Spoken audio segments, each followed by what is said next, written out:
नमस्कार, मैं कंचन शर्मा, सहायक आचार्य प्राणीशास्त्र, राजकीय महाविद्यालय झुंझुनू से।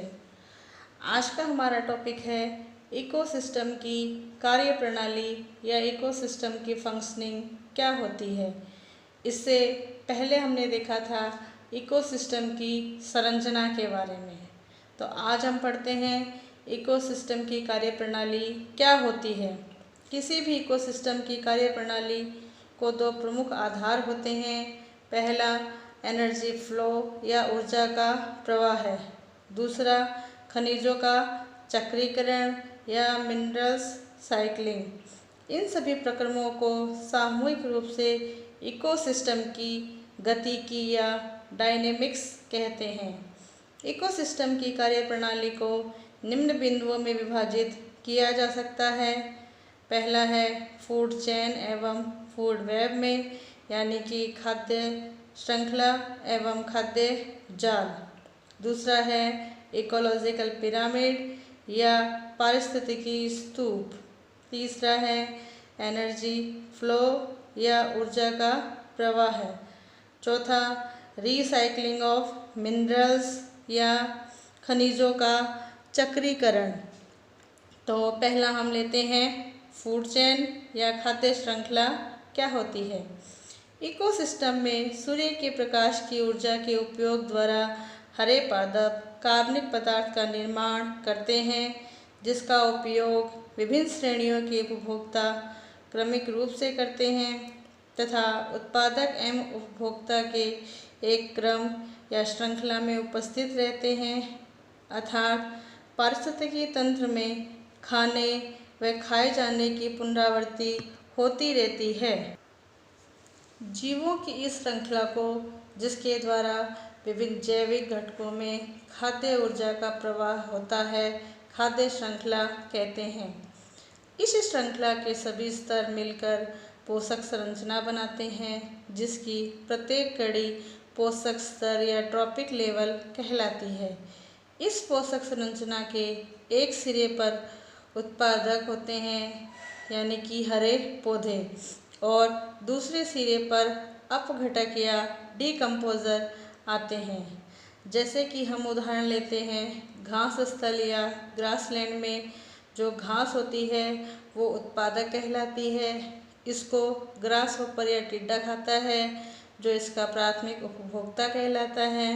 इसको फिर लिजार्ड या छिपकली खाती है, जो इसकी द्वितीयक उपभोक्ता कहलाती है। छिपकली को फिर बाज खाता है, जो शीर्ष उपभोक्ता कहलाता है। जलीय इकोसिस्टम में फाइटोप्लैंक्टन्स जो प्रोड्यूसर कहलाते हैं, इनको जूप्लैंक्टन्स खाते हैं और शाकाहारी मछलियाँ भी खाती हैं। ये इसके प्राइमरी कंज्यूमर कहलाते हैं। इन प्राइमरी कंज्यूमर्स को फिर मांसाहारी मछलियाँ खाती हैं, जो सेकेंडरी कंज्यूमर्स कहलाती हैं। इन सेकेंडरी कंज्यूमर्स को फिर क्रोकोडाइल या एलिगेटर खाते हैं, जो इसके टॉप कंज्यूमर्स कहलाते हैं। अधिकतर खाद्य श्रृंखलाएँ लंबी न होकर 4-5 स्तरों की होती है, क्योंकि एक ट्रॉपिक लेवल से दूसरे ट्रॉपिक लेवल में जाने पर लगभग 90% ऊर्जा ऊष्मा के रूप में रूपांतरित होकर नष्ट हो जाती है। प्रकृति में जो फूड चेन होती है वो दो प्रकार की होती है, ग्रेजिंग फूड चेन और detritus food chain. Grazing food chain को फिर से हम दो भागों में डिवाइड करते हैं, प्रेडेटर या परभक्षी फूड चेन, पैरासाइटिक या परजीवी। तो पहला हम लेते हैं grazing food chain. Grazing food chain को हम परभक्षी या प्रेडेटर फूड चेन भी कहते हैं। ये फूड चेन हरे पादपों से प्रारंभ होकर शाकाहारियों से होते हुए उच्च मांसाहारी तक जाती है। इनमें ऊर्जा का मुख्य स्रोत सौर ऊर्जा होती है, जिससे ये चेन पूर्ण रूप से उत्पादकों द्वारा संग्रहित रासायनिक ऊर्जा पर निर्भर रहती है। प्रकृति में अधिकतर फूड चेन इसी प्रकार की होती है। ग्रेजिंग फूड चेन को आकार के आधार पर दो भागों में डिवाइड करते हैं। पहली है प्रेडेटर फूड चेन। ये फूड चेन या खाद्य श्रृंखला हरे पादपों से प्रारंभ होकर छोटे जंतुओं से होते हुए बड़े जंतुओं की ओर जाती है। ये श्रृंखला जलीय एवं स्थलीय पारितंत्र में महत्वपूर्ण होती है। दूसरी हम पढ़ते हैं परजीवी खाद्य श्रृंखलाएं। ये खाद्य श्रृंखला हरे पादपों से प्रारंभ होकर बड़े जंतुओं को जाती है, लेकिन फिर अंत में छोटे जंतुओं की ओर अग्रसर होती है।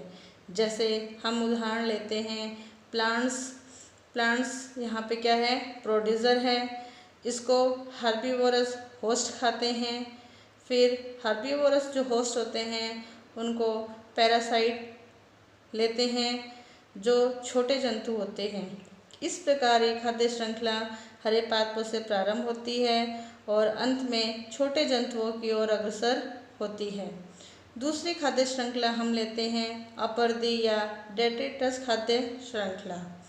ये खाद्य श्रृंखला या फूड चेन मृत व सड़े गले कार्बनिक पदार्थों से प्रारंभ होती है और सूक्ष्म जीवों की ओर अग्रसर होती है। ये फूड चेन सूर्य के प्रकाश की ऊर्जा पर बहुत कम निर्भर रहती हैं। इन्हें मृतोपजीवी फूड चेन भी कहते हैं या सैप्रोफाइट फूड चेन भी कहते हैं।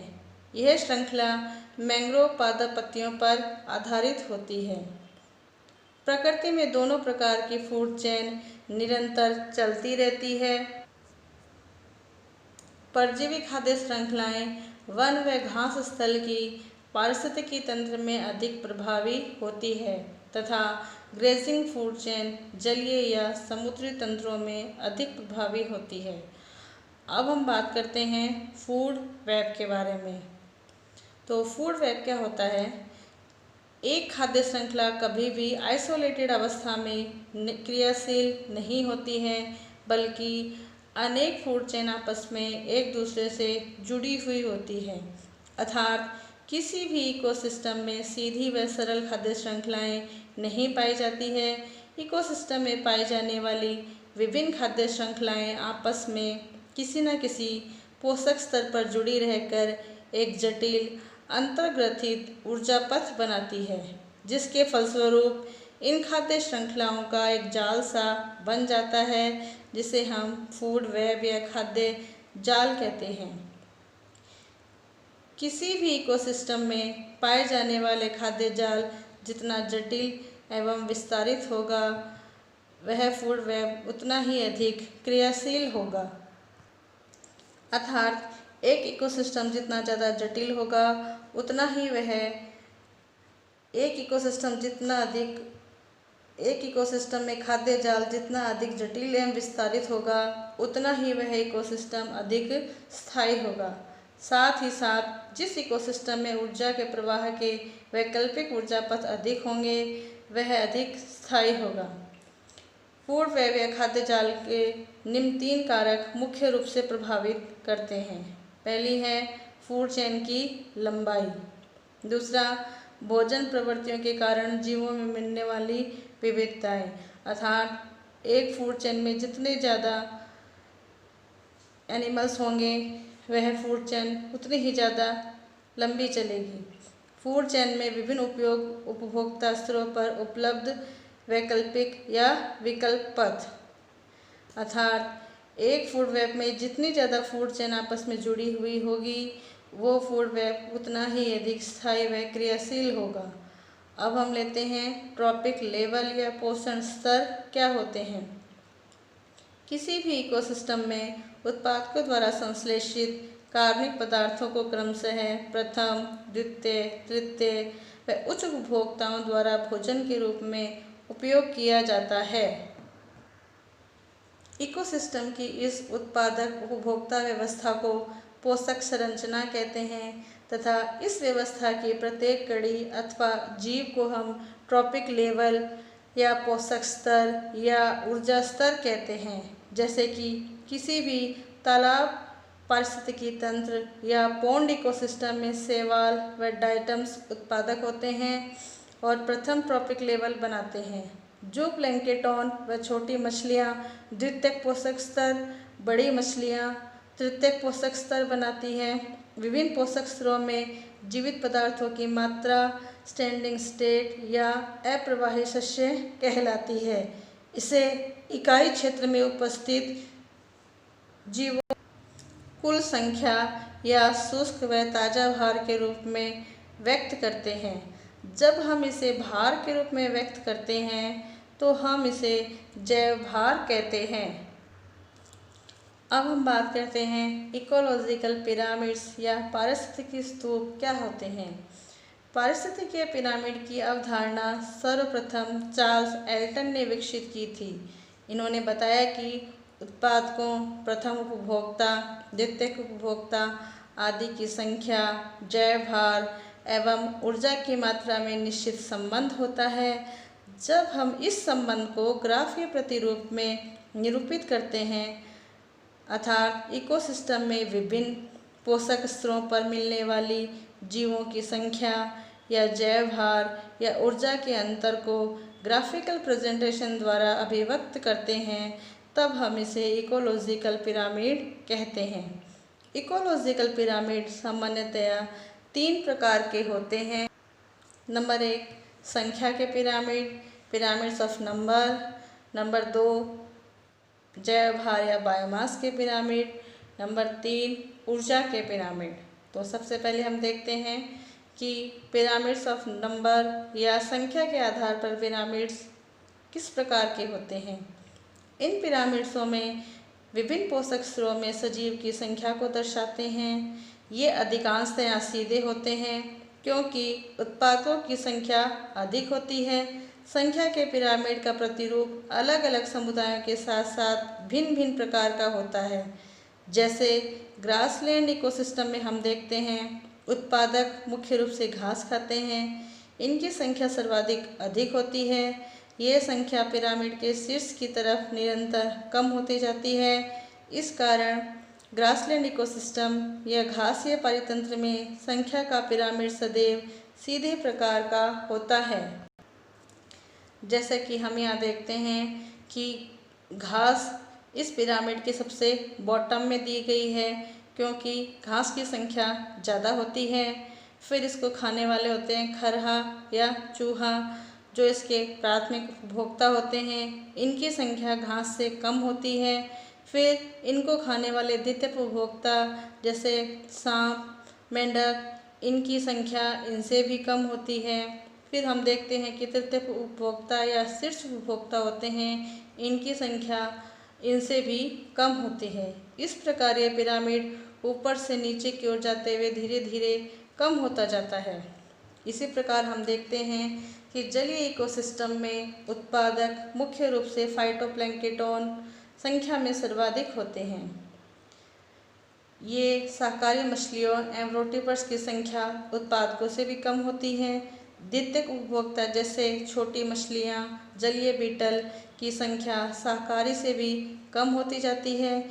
इसी प्रकार तृतीयक उपभोक्ता बड़ी मछलियाँ एवं पक्षियों की संख्या सर्वाधिक कम होती है। अब हम लेते हैं एक वृक्ष के इकोसिस्टम में संख्या का पिरामिड कैसा होता है। एक वृक्ष के इकोसिस्टम में संख्या का पिरामिड हमेशा उल्टा होता है। यह परजीवी पारिस्थितिकी तंत्र कहलाता है या पैरासाइट इकोसिस्टम कहलाता है, क्योंकि वृक्ष पर पक्षी आश्रित रहते हैं, पक्षियों पर परजीवी निर्भर रहते हैं। इसी प्रकार पोषण स्तर बढ़ने के साथ साथ संख्या भी उत्तरोत्तर बढ़ती जाती है। संख्या के पिरामिड इकोसिस्टम का जैव विभव दर्शाते हैं। अब हम देखते हैं कि जैव विभव होता क्या है। अनुकूल परिस्थितियों में किसी भी जाति के सदस्यों की संख्या उसका जैव विभव कहलाती है। अब हम देखते हैं कि जैव भार के पिरामिड किस प्रकार से होते हैं। पिरामिड ऑफ बायोमास, इनमें प्रत्येक पोषण स्तर के जैव भार को दर्शाया जाता है। ये पिरामिड्स भी अधिकांशतः सीधे होते हैं, जैसे एक वृक्ष पारितंत्र या ट्री इकोसिस्टम में। ग्रासलैंड एवं फॉरेस्ट इकोसिस्टम में उत्पादक से प्रत्येक ट्रॉपिक लेवल पर सजीव के जैव भार में कमी आती है। इस कारण पिरामिड सीधा होता है। जलीय इकोसिस्टम में जैव भार पिरामिड उल्टा होता है, क्योंकि इसमें उत्पादक जीव होते हैं। स्टैंडिंग क्रॉप क्या होता है? स्टैंडिंग क्रॉप होता है वो जैव भार से रिलेटेड परिभाषा है। किसी भी इकोसिस्टम में प्रति इकाई क्षेत्रफल में इकाई समय में उपस्थित जीवित पदार्थों की कुल मात्रा को स्टैंडिंग क्रॉप कहते हैं, या फिर हम इसे खड़ी फसल भी कह सकते हैं। स्टैंडिंग क्रॉप को यदि भार में अभिव्यक्त करें तो वो जैव भार या बायोमास कहलाता है, और इसे हम बॉम्ब कैलोरीमीटर से नापते हैं। इस प्रकार हम देखते हैं कि जलीय पारितंत्र में जैव भार का पिरामिड हमेशा उल्टा होता है, जबकि संख्या के आधार पर ये पिरामिड हमेशा सीधा होता है, क्योंकि जलीय पारितंत्र में उत्पादक हमेशा फाइटोप्लैंक्टन होते हैं, जिनका भार हमेशा शीर्ष उपभोक्ता बड़ी मछली या फिर क्रोकोडाइल से हमेशा कम होता है। इसलिए ये पिरामिड हमेशा उल्टा होता है, अर्थात जलीय पारितंत्र के अंदर जैव भार का पिरामिड होता है वो उल्टा होता है। अब हम बात करते हैं ऊर्जा के पिरामिड की। ऊर्जा के पिरामिड एक इकोसिस्टम में प्रति वर्ष प्रति वर्ग मीटर क्षेत्र में अलग अलग पोषक स्रोत पर सजीवों द्वारा उपभोग में ली गई ऊर्जा की कुल मात्रा को निरूपित करते हैं। प्राथमिक उपभोक्ता के द्वारा प्रकाशीय ऊर्जा को ग्रहण किया जाता है एवं इस ऊर्जा को स्थितिज रासायनिक ऊर्जा में रूपांतरित कर लिया जाता है। यह संग्रहित ऊर्जा उत्पादकों से शीर्ष उपभोक्ता की तरफ बढ़ती है, जिससे शीर्ष उपभोक्ता जैसे शेर आदि सबसे कमजोर होते हैं। ऊर्जा के पिरामिड सदैव सीधे होते हैं, क्योंकि ऊर्जा का प्रवाह चक्रीय नहीं होता, अर्थात ऊर्जा का प्रवाह के दौरान उसमें निरंतर गिरावट आती रहती है। लिंडमैन के 10% के नियमानुसार प्राप्त ऊर्जा का केवल 10% भाग या 10% ऊर्जा ही अगले ट्रॉपिक लेवल में जाती है। शेष 90% ऊर्जा भाग को प्रत्येक जीव अपनी उपापचय क्रियाओं में खर्च कर देता है।